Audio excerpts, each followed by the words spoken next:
sincere thanks to the scientific committee, APAO and AIOS inviting us. This thanks comes from College of Ophthalmologists, Sri Lanka. Today our theme of talk is about anterior ischemic optic neuropathies. Though this concept is in the literature for 100 years, still we don't know exact pathogenesis mechanism. Anyhow, we will try to simplify the existing thoughts and mechanisms. First, I would like to invite Dr. Mangala Disanayaka. He is going to talk about pathophysiology and classification of ischemic optic neuropathy.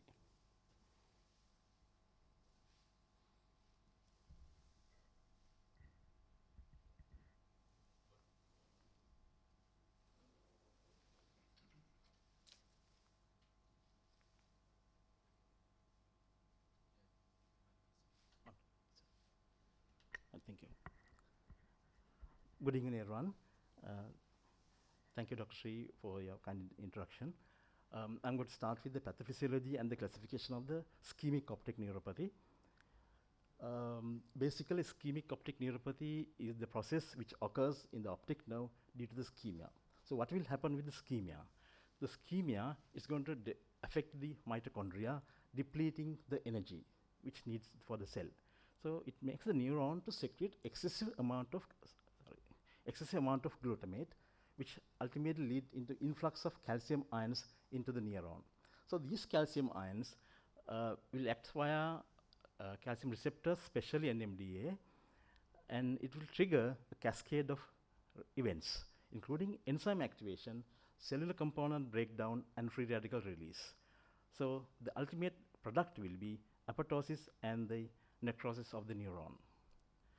So it will lead to a morphological change of the nerve and the inflammation, which might further compromise the blood supply and building up a vicious cycle.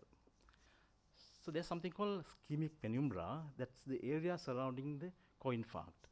So the important is neurons in this area initially viable but vulnerable to a delayed death if the blood supply is not immediately restored. The loss of blood supply may occur due to numerous reasons and affects various areas in the optic nerve. So according to the cause and the place of involvement, the classification of the ischemic optic neuropathy has been built up, basically. So we just have a quick look at the blood supply to the optic nerve. It has invariably a complex blood supply. That's why we do get variable outcomes later. So optic nerve head, we call it papilla or optic disc, has a superficial fiber layer and three other parts, we all know that, prelaminar, laminar, and retrolaminar, classified according to the position of the lamina fibrosa. Optic nerve has three parts: intraorbital, intracanalicular, and intracranial. So if you consider the optic nerve head, the superficial nerve fiber layers are supplied by the capillaries from the central retinal arteriole, which anastomoses with the prelaminar region. Sometimes we do get a retinal arteriole supply as well if it's going to be there. Prelaminar part is main supply is the short posterior ciliary vessels and the peripapillary choroidal vessels. Actually, peripapillary choroidal vessels are the product of short posterior ciliary artery as well. In the laminar region, short posterior ciliary artery plus arterial circle of the sin inhaler. Again, the major contribution is there from short posterior artery for the arterial circle of sin inhaler. The retrolaminar part is via the recurrent pile vessels of short posterior ciliary and centripetal and centrifugal branches from the pile plexus, which is a product of ophthalmic artery. So this is a schematic diagram of the blood supply. And at the optic nerve head, if you consider the optic nerve, the intraorbital part, arbitrarily we can divide into two parts. This is periaxial system and the axial system. Periaxial system is mainly from ophthalmic artery and the branches, including long posterior ciliary, short posterior ciliary, central retinal artery before entering into the nerve, and the lacrimal artery. The axial system is basically from the central retinal artery. Once it has entered into the nerve, it gives intraneural and central choroidal branches.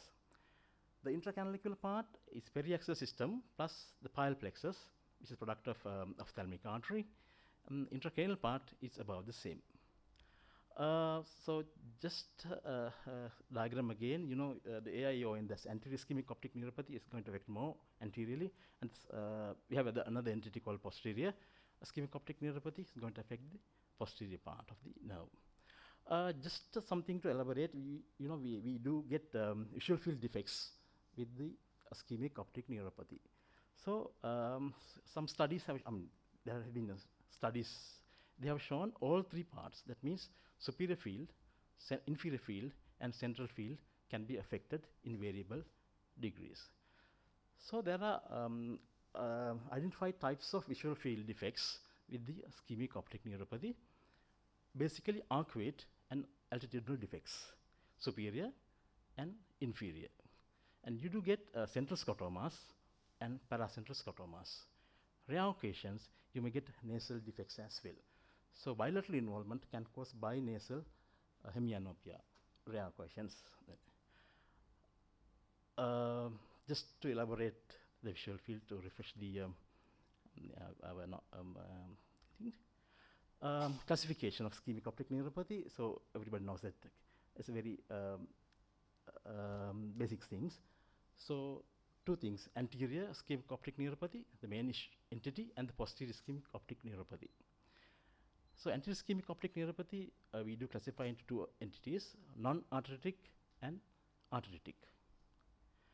Non-arteritic, still the pathophysiology is very controversial and unclear.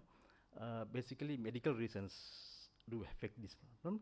So it's kind of a circulatory insufficiency or infarct within the retrolaminar portion of the optic nerve head that is supplied by the short posterior ciliary arteries. That's the territory of short posterior ciliary artery. So it's a kind of assumption actually. There's no still proven mechanism. But arteritic anterior ischemic optic neuropathy is basically equal to giant cell arteritis. That is the main cause. Usually do get 50 and plus. Predominantly you get profound loss of vision with a lot of changes in the optic nerve. And there's a genetic predisposition. Caucasians are getting affected more than the other entities, but there are a lot of other differences in the ethnicity. Posterior ischemic optic neuropathy, the rare entity, than the anterior ischemic optic neuropathy, but you do get, there are three types: non-arteritic, arteritic, and perioperative. Non-arteritic is again as rare, but still it can happen due to multifactorial systemic diseases like diabetes and hypertension. But researchers have shown that glaucoma, carotid artery diseases, dissection-like things, migraine and hemodialysis and head injury can cause this type of posterior ischemic optic neuropathy. Arteritic is lesser, still less, but the GCA being the common cause involving the posterior ciliary artery. Perioperative is going to affect the younger patients, which can cause commonly bilateral profound vision loss in about 70% cases. Predisposing factors, male sex, obesity, sleep apnea, medications like amiodarone. So those are the basic classification and the pathophysiology. So I'll hand it over to my colleague for the rest of the session. Thank you very much. Thank you, Mangala.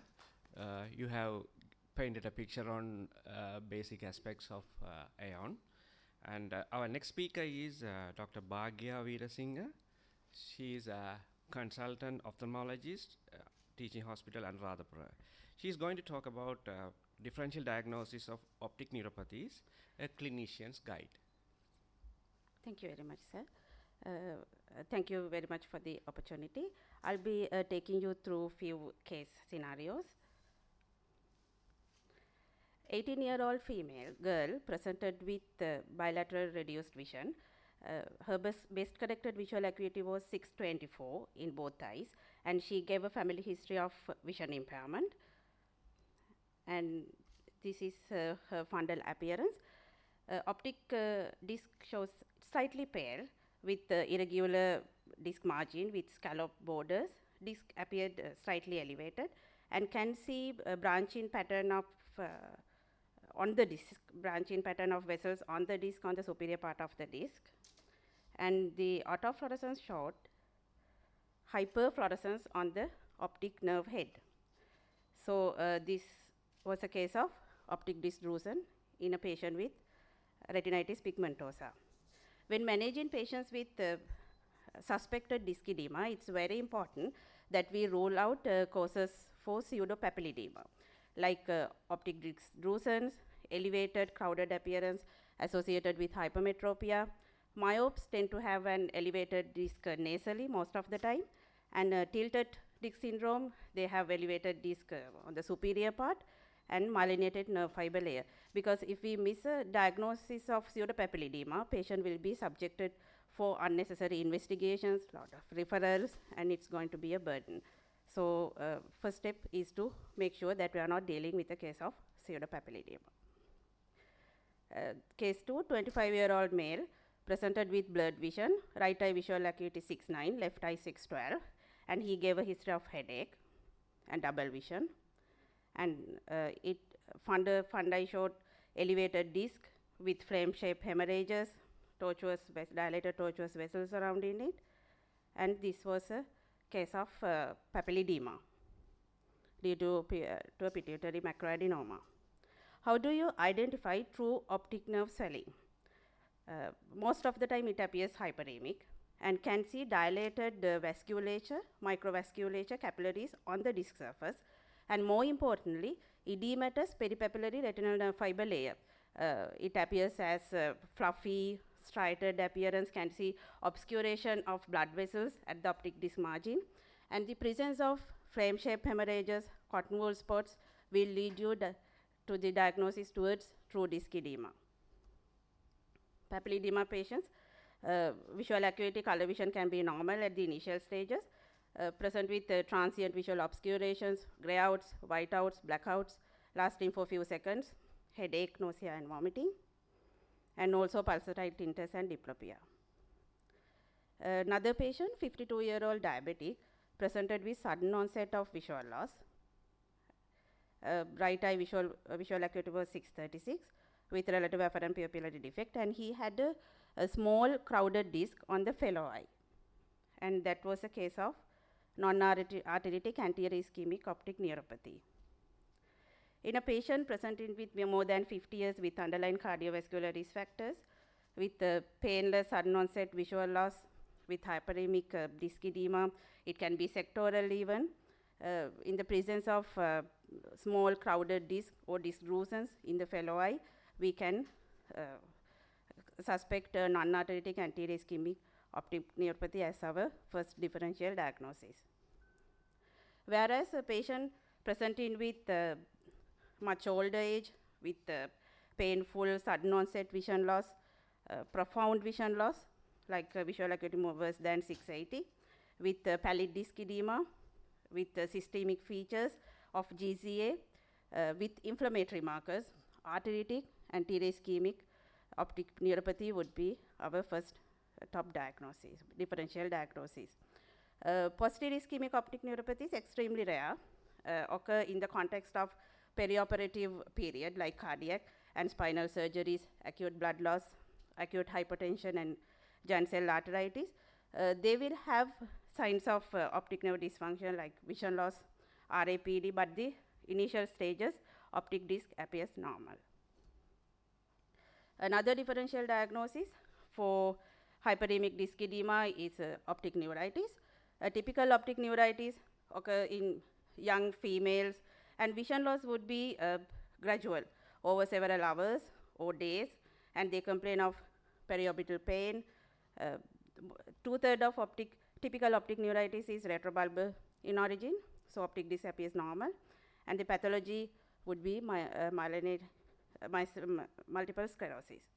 And in a male patient, male gender with age more than 50, with bilateral vision loss, with disc swelling and persistent visual loss, with lack of recovery in 1 month time, we can consider atypical optic neuritis as our differential diagnosis. And the pathologies would be neuromyelitis optica spectrum disorder, MOC antibody disorders, can be post-viral or post-vaccination. Another patient, 36-year-old male, diabetic for 12 years, presented with blurred vision. Visual acuity was 6.6, in both eyes. Color vision was normal, and no history of headache, and his MRI brain was normal. And this was a case of diabetic papillopathy. In diabetic papillopathy, most of the time they are asymptomatic and can see visual functions are normal and can see marked dilatation of vessels on the disc surface. And this disc edema can last for a few months. It's like a persisting disc edema. Another patient, 52-year-old female, presented with headache, reduced visual acuity left eye for 1 year duration. Disc appeared slightly elevated with pale appearance, and MRI showed optic nerve meningioma. Another 32-year-old male presented with hand movement vision in the right eye and left eye 660, and he had very high intraocular pressure with advanced cupping in both eyes, and this was a case of glaucoma. When talking about optic neuropathies, always present with signs of optic nerve dysfunction, reduced visual acuity, affected fields, disc chromatopsia, RAPD. Disc can be normal in the initial stage if the involvement is retrobulbar, swollen disc, and pale disc towards the end.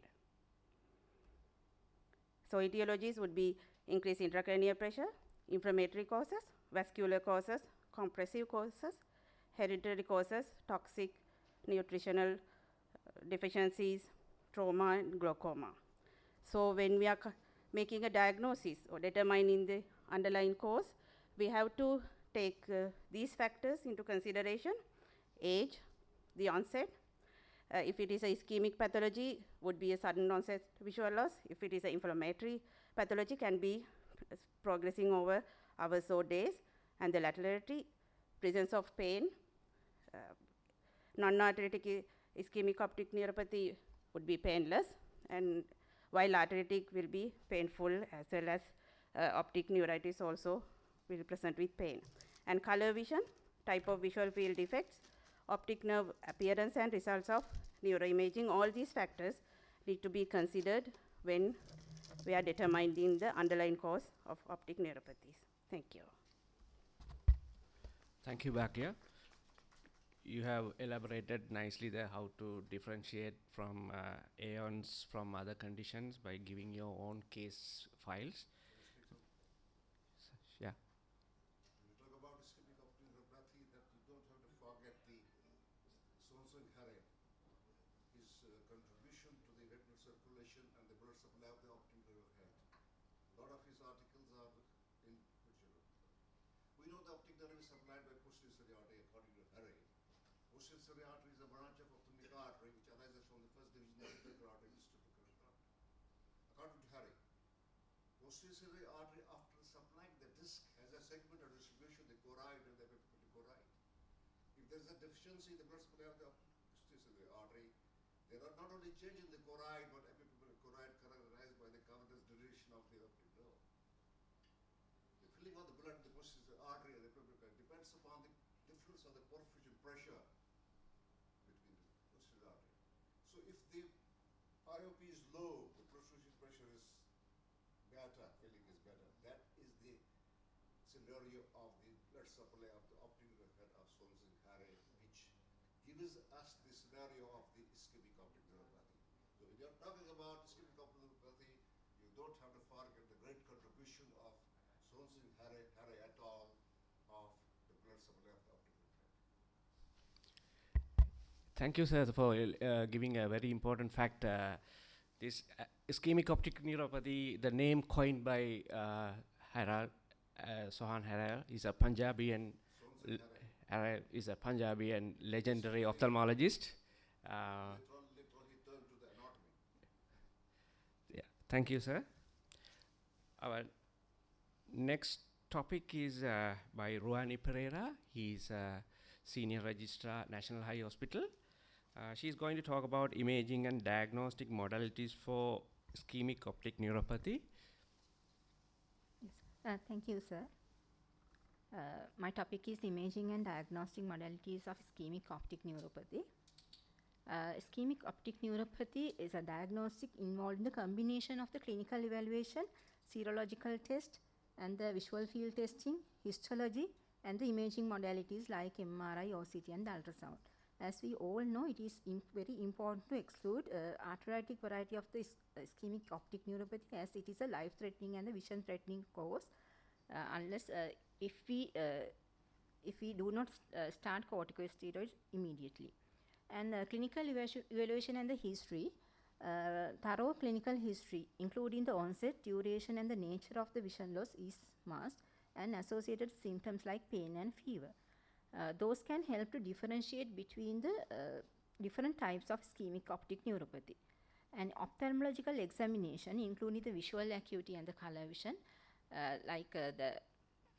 in optic neuritis, the color vision is more affected than the visual acuity. And the visual field testing in ischemic type of optic neuropathy, we can commonly see in the inferior altitudinal field defect. And fundoscopy, in the first picture you can see the pallid disc edema in arthritic type of ischemic optic neuropathy. In the second picture is a non-arthritic type hyperemic disc edema, and the pupillary assessment to see afferent pupillary defect. And the diagnostic modalities, including the ES, erythrocyte sedimentation rate, it usually we can identify the inflammation, which is a key feature of the arthritic type of ischemic optic neuropathy. Usually it exceeds 100 millimeters per hour. It is usually normal in non-arthritic type. And C-reactive protein, which is elevated and more sensitive than the ESR in diagnosing giant cell arthritis. And the changes in C-reactive protein levels are useful for monitoring the disease activity as well as the response to the treatment.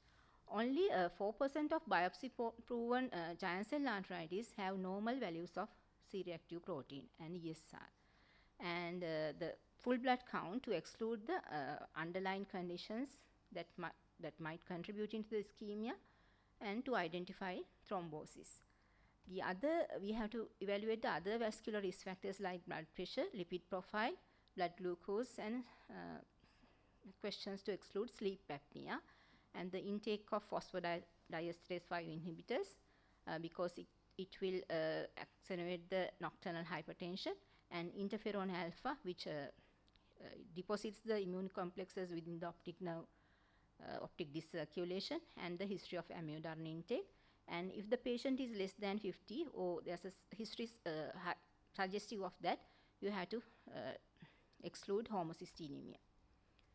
And the imaging modalities, CT scan can be used to assess the orbits and the brain for the structural abnormalities, but it is less sensitive than MRI for identified soft tissues and evaluation of ischemic optic neuropathy. And MRI of the orbits with contrast and the fat suppression can differentiate ischemic optic neuropathy from optic neuritis and the compressive lesions like optic nerve sheath meningioma and the orbital masses. And also diffusion weighted imaging and the post-contrast enhancement. In some few studies suggest small series of patients with NAION. Unlike patients with optic neuritis who had abnormal MRI in the 97% of cases, patients with NAION only had an abnormal scan in 17%. And the more white matter abnormalities in patients with NAION suggesting that it is more likely in the setting of diffuse cerebrovascular small vessel disease.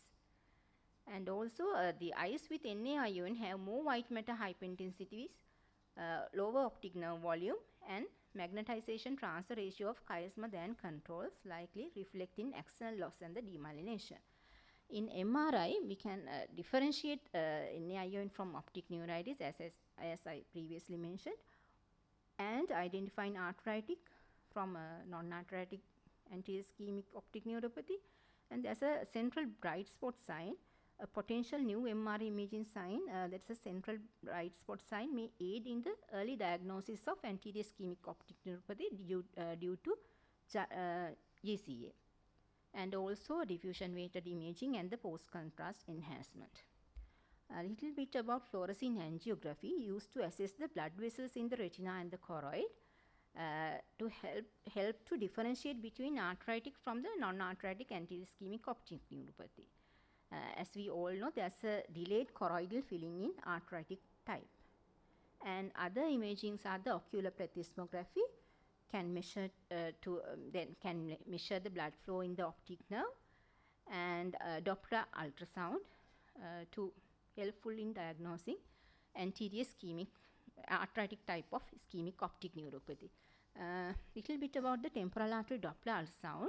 It is a valuable tool in the diagnosis and management of arthritic anterior ischemic optic neuropathy, a condition associated with GCA, and it's a inflammatory condition affecting the blood vessels, particularly in the head and neck.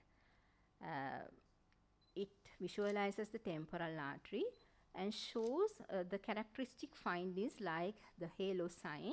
You can see the halo sign around the red spot, and stenosis and the occlusion, lack of compressibility. And it's very, it has high sensitivity and the specificity and importance in early diagnosis and treatment. And temporal artery, even though the temporal artery biopsy is the gold standard for diagnosing giant cell arthritis, we can use Doppler ultrasound for the as an adjunctive investigations, especially in the cases with biopsy is not feasible or when a rapid diagnosis is needed. And the European League Against Rheumatism recommends the use of ultrasound as the first imaging option for the diagnosis of GCA. In optical coherence tomography is a non-invasive imaging and provides high-resolution imaging of the retina and the optic disc to assess the optic nerve head edema and the monitor disease progression. OCT angiography also visualizes the microvasculature of the retina and the optic nerve head, and it helps to diagnose and monitor in the ischemic optic neuropathy. And the quantitative ocular imaging like OCT, stratus OCT, scanning laser polarimetry, and the confocal scanning laser ophthalmoscopy also used to qualitatively measure the peripapillary RNFL thickness, optic disc morphology, and the ganglion cell loss after swelling of the optic disc has resolved. And HRT, that is confocal scanning, to evaluate the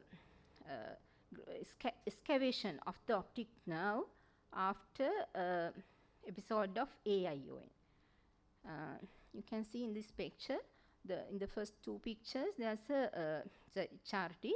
The right eye, after 6 months after the non-arthritic type of ischemic optic neuropathy, there's no much difference between the right and left optic nerves. But in the right side pictures, in the arthritic type of optic neuropathy, you can see in the right eye there's a more excavation a few months after the disease. In this picture also, the timely excavation of the optic nerve you can see in the HRT, and the fundoscopy also you can see the excavation.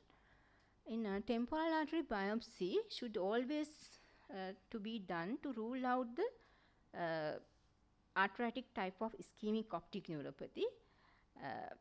The elevation of the ESR and CRP also sensitive but not specific for the GCA. So the temporal artery biopsy is gold standard. You have to do it under local anesthesia with the combination of local anesthetic and the epinephrine, and you have to take the minimum of 2 centimeters and to avoid skip lesions. And in the histology you can see the granulomatous inflammation involved in the internal elastic lamina.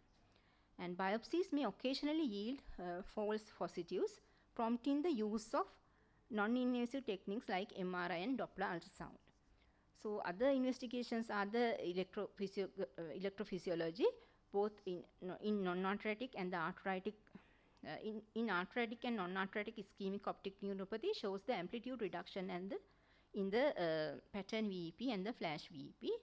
With demyelination, we can see delayed latency as well as reduced amplitude in the involved and also in the uninvolved eye. Eye is commonly abnormal. So the other tests are the polysomnography to identify sleep apnea, and blood clotting test if there's a suspicion of clotting disorders. And all of these investigations have advantages and limitations. So the combination of these methods are often used to comprehensively evaluate the optic nerve. And the recent advances in the optic nerve imaging are the high resolution imaging and 3D construction, artificial intelligence and machine learning, functional MRIs, and the advanced OCT, and the portable and accessible imaging devices. And the future directions are the integration of nanotechnology, advanced AI and deep learning, and molecular imaging and biomarkers, and non-invasive functional imaging, telemedicine and personalized medicine, and hybrid imaging systems. Thank you. Thank you, Ronnie. Excuse me, sir. I just pass a comment. Yeah. One of the main thing with ischemic optic neuropathy is if you suspect arthritic, you can't wait till they have the biopsy. You have to start the treatment straight away. Because I have seen people, they have lost vision in both eyes within a couple of hours. So biopsy is important, but you can't wait for sometimes you can't do the biopsy immediately. Because biopsy can be positive up to a couple of weeks even if you start on steroids. And that's the main crux of the matter. And sometimes biopsy can be negative. Sometimes you have to take bilateral biopsy as well. And that's very important that you start the treatment straight away. When you suspect if the patient has headaches and if you suspect anterior ischemic optic neuropathy, even it is, you may not be sure whether it is arthritic or non-arthritic. Because sometimes ESR and CRT can be normal as well. Clinically, if you see a tendus, tortuous temporal artery with jaw claudication, If they have jaw segmental claudication, loss of vision, pale edematous disc, raise ASR, you can start the treatment as you rightly said. Don't wait for this thing. because they Clinically, tendon, tortuous temporal artery with jaw claudication, visual appearance, raised ESR, pale edematous disc, segmental visual loss, artificial field defect, start the treatment clinically. Okay, that's a good point. You don't need to wait for the investigations. So empirically, you have to start immediately because our time frame is very limited. So next talk is on management of arthritic AAON, the challenges and strategies by Dr. Gayan Vijayasundara. He is a consultant ophthalmologist, teaching hospital, Trincomalee. Thank you, sir. Good afternoon, ladies and gentlemen. I thank AIOS and APO for giving this opportunity. It's a great honor to be here. So my colleagues previously discussed about the pathophysiology, classification, and the investigation of AION. So my talk is confined to the management of arthritic optic neuropathy and the challenges and management strategies. So I'll give a brief introduction first. So arthritic optic neuropathy is an acute and usually painful optic neuropathy, occurs over the age of 50, but with increasing incidence at each decade thereafter, and can cause permanent loss of vision. It's a medical emergency, as you mentioned. So most occurrences of blindness or stroke happen either before treatment or during the first week of treatment. So arthritic optic neuropathy accounts about 5 to 10% of all AION, unlike in contrast to its counterpart in AION, responsible for the most of the AION. There's a genetic component. Caucasians are more affected, and giant cell arthritis is the leading cause. So the non-GCA causes for AION are the other systemic vasculitis. Vasculitis means the vasculitis-related conditions are called vasculitis. Polyarthritis nodosa, granulomatous polyangiitis, and SLE. Also thromboembolic disorders like antiphospholipid syndrome, hypercoagulable states like factor V Leiden and protein C and S deficiency. So infectious causes of arterial inflammation. Now these are more common in our part of the world, including syphilis, TB, herpes zoster, and HIV. Now, during the COVID-19 outbreak, there were quite significant number of cases reported due to the infection, and some of them are related to the vaccine itself. But there's no 100% way of pointing out that this is directly due to the vaccine. But it's maybe a coincidence, but there had been a significant relationship. So, giant cell arteritis is the leading cause of arthritic optic neuropathy. So, my talk today will be mainly depend on the management of GCA. So, GCA, also called temporal arteritis, is a chronic vasculitis of large and medium vessels. It leads to granulomatous inflammation histologically, and it predominantly affects the cranial branches of arteries arising from the arch of aorta. And incidence rates appear high in northern climates, and GCA and polymyalgia rheumatica often occur together. So, cause and the outcome. So, this is a sinister disease. So, without treatment, 50 to 95% of people will go blind. So, with the intense steroid treatment, that number can be reduced to about 13%. The treatment, there's a treatment, high-dose steroids is a treatment, but it's not very promising. Even with the treatment, we cannot recover the vision lost. You can regain about 15 to 30% of vision. But if you think about it, now these patients, their vision is normal previously, and all of a sudden with the disease, it drops to like 660 or beyond. And a recovery of 15% is nothing when it compared to the pre-existing vision. And if left untreated, there's a 50% chance of the other eye getting blind. So these are the challenges of managing this disease. Now, in one hand, we have a significant disease with a significant morbidity on the optic nerve. And then if left untreated, 50% of them go blind. And thirdly, the recovery is not very promising. And finally, you can't, the treatment itself has a significant side effect profile. So you can't just treat them, liberally. You have to make sure that they got the disease. Otherwise, you're creating more troubles. So those are the challenges we are having in the management of this condition. So I'm going, the next few slides will be on the strategies of the management. So in the initial management, if it's a complicated GCA, which means evolving visual loss or history of amaurosis figures, straight away start with IV methylprednisolone, 1 gram daily for 3 days. So as you mentioned, it's a medical emergency. So it has to be immediate. It has to be immediate. If you cannot start IV methylprednisolone, go for the oral preparation, 600 milligram, 60 to 100 milligram oral prednisolone. If the vision loss is established, no point in giving IV methylprednisolone. The aim is to prevent the other eye getting blind. So we go for a 60 milligram prednisolone dose, daily dose. And if it's uncomplicated GCA, that means there's no jaw or tongue claudication or visual symptoms, go for a lower dose, that is 40 to 60 milligram. But this is not our job. Rheumatologists will take care of these patients. And the complications of steroids, so bone protection, because now these patients are usually elderly, so they anyway have osteoporosis risk and the fracture risk, and with the treatment, that risk increase significantly. So make sure to address the bone protection and proton pump inhibitors for GI protection. And the tapering of regime, now this is based on British Rheumatology Society guidelines, latest 2020. So you have to continue 60 milligram prednisolone dose for 4 weeks, and you consider tapering dose only when you see the signs of when the signs are reducing and when the biomarkers are reducing. And initially you can taper rapidly, like the dose can be reduced by 10 milligram every 2 weekly until the daily dose becomes 20 milligram.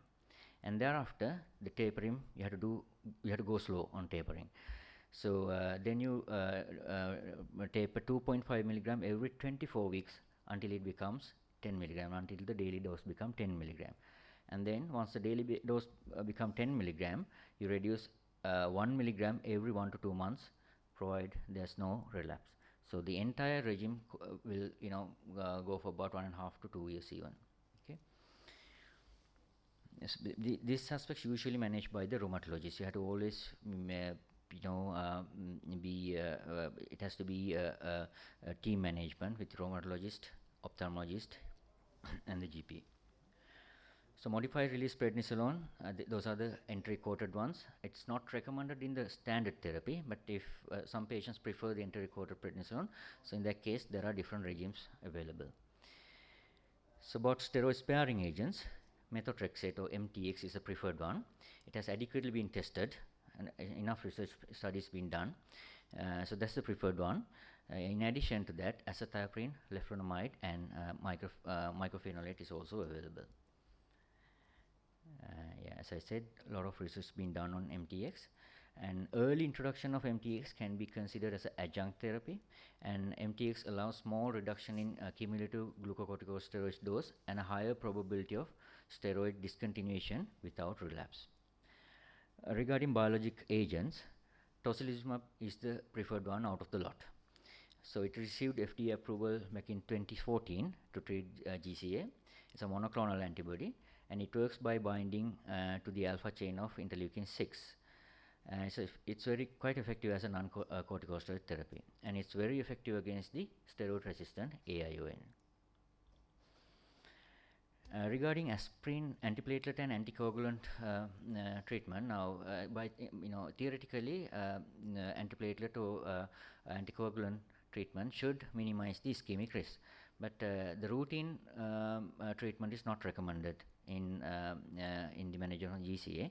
However, low-dose aspirin has shown some promising effects, but more research needs to be done to include that into the routine practice. So regarding the follow-up, lab investigation needs to be done to pick up the early signs, signs of complications, steroid complications, and the flare-up. And bone mineral density and body weight BMI also needs to be checked. About the frequency of follow-up, we have to see the patient in the first week, and then the following week, and then 3 weeks time, 6 weeks time, and after that you can see him every 3 monthly within the first year. Treatment of relapse, if it's just headache, you can go for the previous higher steroid regime. If there's headache and jaw claudication, you have to go for 60 milligram prednisolone dose again. If you see eye symptoms, you have to treat with IV methylprednisolone again. So patient education also plays a huge major role in the management. So you have to give dietary advices on body weight, postprandial glycemia, and bone fracture risk. Make them aware about the red flags of the relapse and potential symptoms of steroid withdrawal, and any alteration of steroid dose in intercurrent illnesses like vomiting, then you have to consider parenteral steroid treatment. So if I summarize my talk, there are few take-home messages. Now, one thing is you have to pick them early and treat them early with high-dose corticosteroids.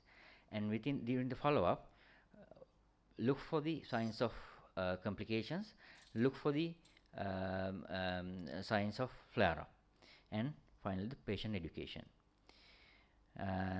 There's a lot of area for research, especially when in order to come to early diagnosis. We definitely need alternatives for temporal artery biopsy and newer imaging modalities.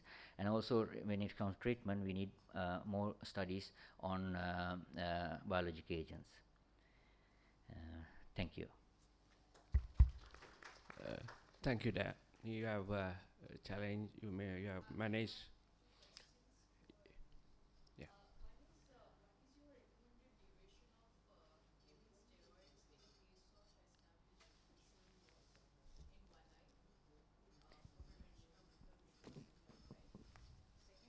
What is the steroid sparing agent?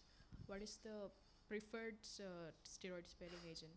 Is it methotrexate or azathioprine? Okay, good question. So to answer the first question, so one eye is, the established vision loss is there. So you start with if the vision was established, you can go with 60 milligram daily dose. So 4 weeks, continue full 4 weeks with 60 milligram dose, and then if the signs clinically, if the signs are reducing and the biomarkers are reducing, you can consider tapering after 4 weeks. So initial, as I mentioned, we follow the British Rheumatology Society guideline. That's the latest. So you can reduce 10 milligram every 2 weeks until the dose become 20 milligram daily. That you can achieve within 2 months, and after that go slow, like 2.5 milligram every 24 weeks until the daily dose become 10 milligram, and after that you can reduce 1 to 2 months 1 milligram daily dose. So the entire course will take about 1.5 to 2 years, provided no relapses. To answer the second question, MTX is the preferred dose. You can start it in the beginning as an adjunct, so you can go for a lower steroid dose. You can adjunct with if you adjunct it with MTX. Azathioprine, it does not recommend as a first line treatment. So preferred is an adjunct. Yes. For the preferred one is MTX, but if it doesn't work, the azathioprine, leflunomide, and mycophenolate also the other options. Have you seen any case of amaurosis fugax? So if there's amaurosis fugax with GCA, you treat it as a high risk GCA. So go. What you say is that have you seen any case? Sorry. Have you seen any case of amaurosis fugax? I haven't managed a patient with amaurosis fugax. What was the presentation? I haven't managed. It is usually that intermittent periodic loss of vision because of posture. Patient who is suddenly lying down when he gets up. Yeah. It's believed to be due to the embolism of central artery and carotid artery. Just like that, you have got episcleritis period of fugax. The patients of rheumatoid arthritis, they get that. Similarly, if you have got an embolism of central artery and carotid artery, patient is lying down, either he may have a peripheral vascular disease, Raynaud's or something like that, or embolisms. But it usually disappears itself. Periodic amaurosis is blindness. Thank you. So, do you want to share anything? Yeah, the amaurosis fugax is very important thing. It is like we normally ask whether like a shutter coming down, like the your garage shutter coming down. Yeah. It's like a black shadow coming and going. That is sometimes you have to get that in, especially if they have intermittent. Then you may have to examine their carotids and other causes. You have to do a Doppler. Yeah, Doppler carotids is and all with those things, because that is another very serious cause. If the patient comes with amaurosis fugax, he can also have a stroke. Yeah. Sudden Yeah, onset yeah. stroke, Yeah. and he can become paralyzed. So if the patient comes to you with anybody with like a shadow coming down suddenly and going, that's a very serious symptom. You have to immediately, that is another emergency. Nowadays, stroke is a big emergency. If you see those days when we say central retinal artery obstruction, we tell them we can't treat you and we can't do much. But now it is like temporal arteritis. It's a very, very emergency situation. You have to immediately admit. You have to do. I don't know in Sri Lanka, but that's what's happening in Western world, where you have to immediately. They have been investigated with carotid duplex, and they are started on treatment. And it's a stroke clinic appointment, because I have seen patients who had this amaurosis fugax, and 1 week they come in a wheelchair because they had a massive stroke. Yeah. So now it is another medical emergency. Yeah. So as mentioned, if nowadays the practice is, if you now this is beyond the management of AION, but if there's a CRAO, yes, we follow the we consider this as an ocular stroke, and then we follow the stroke protocol. So you immediately give the antiplatelet and refer to the stroke consultant. So which they will assess the patient within 24 to 48 hours, and then the rehabilitation and the preventive part will take place. And another case of the central retinal artery obstruction is GCA as well. Yeah. So if the patient has a central retinal artery obstruction, you have to again order the urgent ESR CRP, because that is another cause of, you can lose vision in the other eye suddenly as well. Yeah. So That's that's another thing. the basic thing in this. I'm of that school of thought when we had got nothing. Doppler, we never imagined that. Now you have to cope up with the modern things that you have got every techniques you have got to go for. I did my MS in 76. Even we did not have a center hub. One center hub with a professor. So that is the thing, is that we are most based on the clinical entity.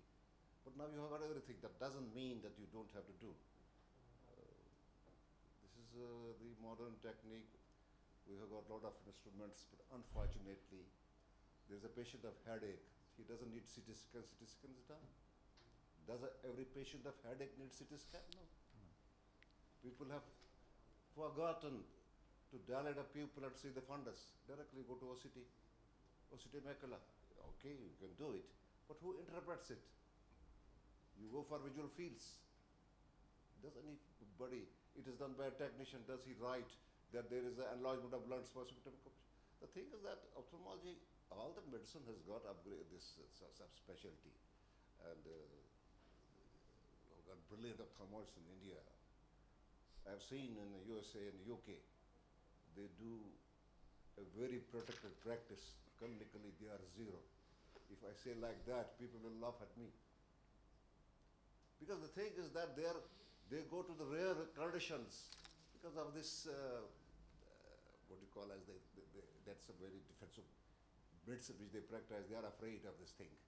So they will say the rare cause first, do an investigation from A to Z.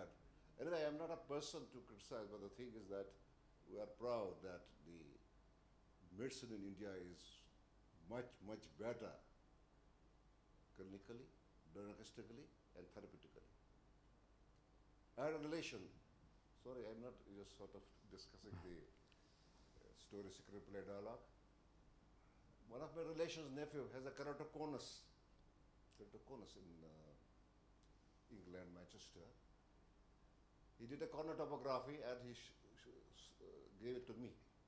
When I showed the Raja Sinha, who is a pioneer in keratoconus, and I did this corner topography in one of my senior ophthalmologist colleague. When I showed it to Professor Sinha, he said, ये जो ये corner topography की है, ये कहाँ किसी district hospital की है? मैंने कहा नहीं, ये इंग्लैंड की है. So is it possible? They use the very old machines, and believe me, cross-cultural linkage I had to do of my nephew in Kashmir.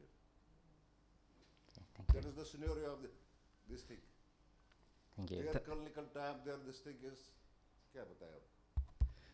Thank you, sir. We are slowly de-skilling.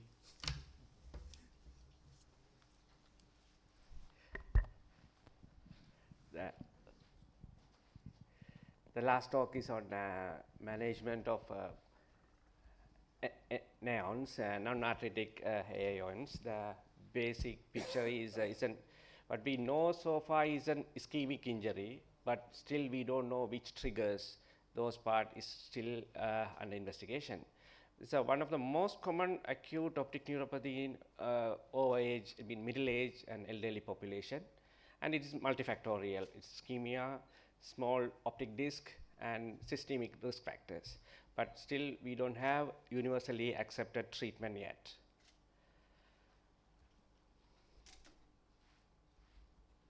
Not moving. My slide is Sicilian. Okay. So these are the controversies and challenges in management of neons. Is a lot of empirical treatments are available, and unclear pathophysiology and lack of robust clinical trials. So basically, these are the therapeutic options are available. One is observation and medical treatment and surgical interventions and experimental treatments. All are focused to preserve or improve the vision and reduce the disc edema and improve the disc perfusion.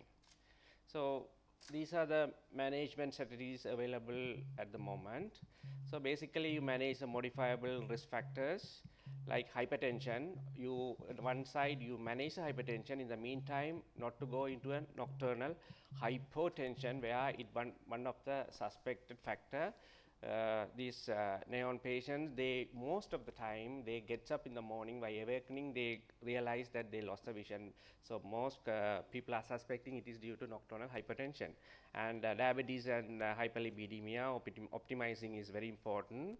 And obstructive sleep apnea also most of the times has been investigated, it can cause. And sleep positioning, that is important because these small disc patients, they have, when they sleep on one side, the IOP rise will compromise optic nerve perfusion. So you can ask the patient when to not to sleep on the side where he got vision loss. And the medication, lot of anecdotal evidences are coming on. Some of the drugs like phosphodiesterase and semaglutide. Semaglutide is one of the drug. It's getting popular. One is managing the diabetes and the weight loss. People are using for their self-medication semaglutide for weight loss. And the other opposite side is an active management of medical treatment of systemic steroids that has been tried early part of this this disease. It has shown some improvement, but it has a lot of side effects. And intravitreal anti-VEGF, all the molecules, bevacizumab, ranibizumab, and aflibercept, all are tried. There are small studies available. They give positive results, but they are small retrospective trials. And optic nerve head sheath decompression, there's a prospective trial done for 2 years. Finally, they found no advantage, and possibly it is very harmful to the eye. And now the most latest one is, I'm happy as a VR surgeon, the prophylactic vitrectomy might help for this small disc patient, preventing from developing neon. So what will happen if you don't treat the patient? In generally, they have not a good prognosis, and majority of the cases results in vision loss with a 40 to 50% having significant visual impairment or being legally blind. And after some time of stabilization, the small group of patients, they getting recurrence in the same eye. What about the other eye? The fellow eye it has been reported to occur, can have a same condition, same problem within 5 years. So the medical treatment like systemic steroids, yes, it can improve, but you have to treat for its side effects like cataract and glaucoma. And intravitreal steroids also same, though it is locally given, but the main problem is it can cause glaucoma and increase IOP, and it can cause negative impact on disc perfusion. Anti-VEGF injections like bevacizumab, there are small studies showed, some showed there are benefits, some no. And aflibercept is recently came a study from Taiwanese. They have shown a small number of patients. It has been shown that there is improvement in the visual acuity. Ranibizumab, same, it has some benefit, but those are small retrospective clinical data. But we need, there is a need for larger, well-powered, randomized controlled trials.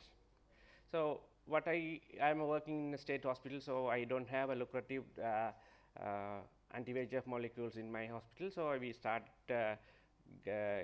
treat these patients with biosimilars of bevacizumab. So there were 11 patients were treated during November 23 to July 24. There are 3 patients lost the follow-up. And baseline demographics like age and gender and other, including the best corrected visual acuity, which is measured more accurately with using logMAR scale. And eyes with disc edema and vision loss less than 1 month were included for the intervention. And 1.25 milligram of per 0.05 ml of bevacizumab, it's a biosimilar we use. And best corrected visual acuity and the adverse effects were assessed monthly for 6 months. And when there is no improvement from this baseline, we have repeated 1 dose, maximum of 2 doses during the follow-up. So this is the results.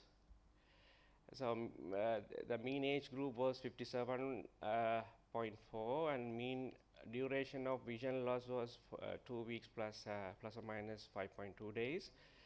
Best corrected visual acuity, the baseline best corrected visual acuity was 1.2, that means less than 660, and the mean improvement was noticed at 0.6 logMAR scale.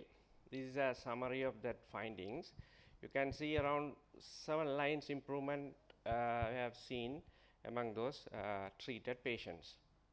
But the main drawback of my study was there is no control arm, and we took it from a reference control from a study published by Taiwanese ophthalmologists. We have used 10 control untreated eyes. If you look at the graph, you can see the control. There is very less improvement compared to our study. So there is a usefulness I could see in my small retrospective study, and my real world data shows some promise, and we need large scale trials to confirm this thing. Thank you. Excellent presentation, and it's novel, but there are few articles that they say they have done studies like that, but it is not promising any difference whether you give the vaccine or not. So what made you think in this line? What is the stimulant that you motivated to give the injection? Yeah, this plan sparked from me by Taiwanese publication. They have used aflibercept to treat acute neons, and they have shown this improvement. So I thought only thing I can offer to them, modify the systemic factors. Other than that, I can't offer anything usually when neons comes. So, and natural history also not very promising. So I thought rather than leaving them to modify, because modifier is very important for their cerebrovascular event, to prevent this wake up call for them, the cardiovascular event. But for the eye, what can I do? But I think treating them actively if they entered you into your place in an acute phase, there is a possibility you can benefit by treating actively. I think they did a similar study in Melbourne, and now they are not giving this. They are not conducting this trial anymore. So currently, we just treat them empirically, and we are not giving any injections, intravitreal injection. Basically, the hypothesis is it can reduce the compartment syndrome-induced axonal loss. But still, there are small studies. Some they are promoting. Some says it's no benefit at all. There is no harm in giving injection. They used to give steroids, but even I think the neurologist which you told, he was advocating oral steroids for this. Yeah, it was Herod and Herod. That's right. They have started oral steroid at the first steroid. treatment when That's they have right. described, Yeah. and they found benefit. Yeah. But still, they get the problem of steroid-induced side effects, which may be more They're than. not long term. It's because it's the compartmental syndrome. Only a short course of steroid is given. Not like the arthritic optic neuropathy where they have to give it for a year or year and a half. This is only a short course of steroid is given. That's actually to prevent the acute swelling. Acute swelling, and that's right. Compartmental syndrome, That's relieve right, the compartmental syndrome. So That's right. basically, that is a hypothesis on. But the latest one I have seen, the ophthalmology journal, now they suspect it because of the anomalous vitreopapillary traction causes the vessels to kink and causing the ischemic injury. So they promote might be a prophylactic vitrectomy to induce a PVD around the disc, which may relieve the compartment syndrome. Because they used to, even sometime when we do cataract surgery, you can get a non-arthritic anterior ischemic optic nerve. They felt that it is the movement of the vitreous phase from the optic nerve which caused that non-arthritic. So that's what one of the theory. But then they used to even do, I don't know whether you may, they used to do slit on the optic nerve, like relieving the pressure in the optic nerve, but that trial was not no. it didn't proceed through because they didn't have any benefit, or in fact it worsened the situation in some places. They have done Optic for- nerve sheath fenestration like thing. Yeah. What about peribulbar steroids? Yeah, people try the peribulbar local steroid injections. It's 80% of the people benefited. But still it has a problem of, because of the injections, the main issue is glaucoma. If you increase IOP, it might cause further damage to the nerve. So even an intravitreal injection, we usually do a paracentesis and make sure the IOP won't go up, because that will cause more damage. Yes. Very true.